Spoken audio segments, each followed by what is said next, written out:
Hey everybody, my name is Sheen and welcome to Let's Play the Stanley Parables. So yeah, let's get right into it. I decided to end Logan Cart 8 because I kind of decided 2 is enough. That's that story. Let's play this game. There are a lot of different endings, so... Well, I wouldn't say the end is never, like the loading screens. I'd say the end is loading.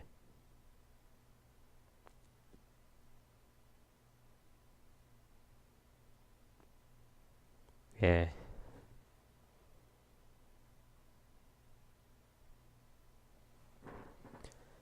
Any moment now, the end will be finished loading, and we can start playing the game. Any moment now. Come on. Oh, there. Now it's picking up the pace. You know, I haven't heard from Gurr in a while. I wonder where he is.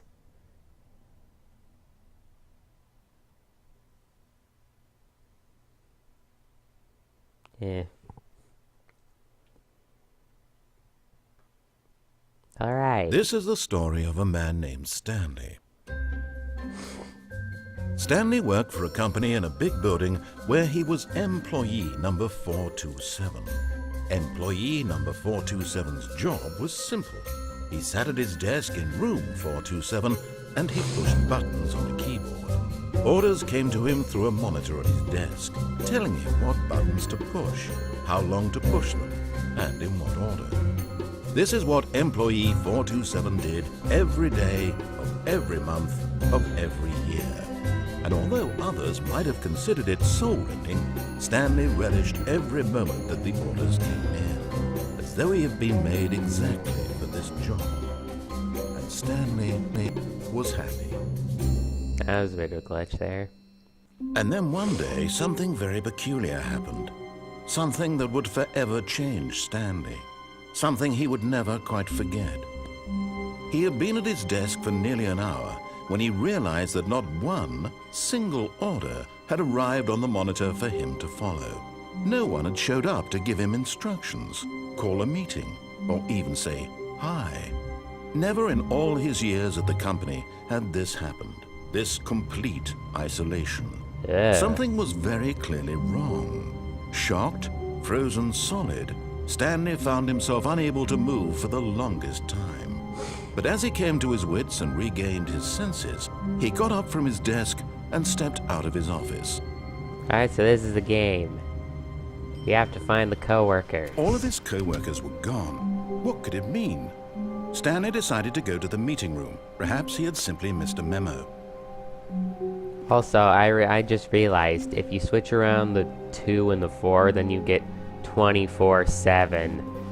Because that could be like what Stanley does 24/7, you know? Pretty boring.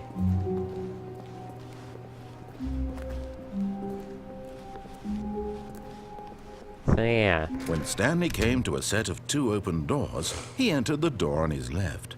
So for this first part, I'm just going to show you the ending where you follow the narrator's directions. And I might do another ending after that if we have enough time. Yet there was not a single person here either. Feeling a wave of disbelief, Stanley decided to go up to his boss's office, hoping he might find an answer there. Let's see, has all to the ball up inside you. Take it out, pass aggressively on other coworkers. Resent coworkers for not supporting it. Seeing slice to ensure that employees that everything is okay. Slice grabbing a header, blah blah blah blah. I'm just gonna go. I didn't know all this boring office stuff. Coming to a staircase, Stanley walked upstairs to his boss's office. Okay, to the boss's office. Here. Stepping into his manager's office, Stanley was once again stunned to discover not an indication of any human life. Except the fact that this building is built. Stanley wondered in disbelief who orchestrated this. What dark secret was being held from him? What he could not have known was that the keypad behind the boss's desk guarded the terrible truth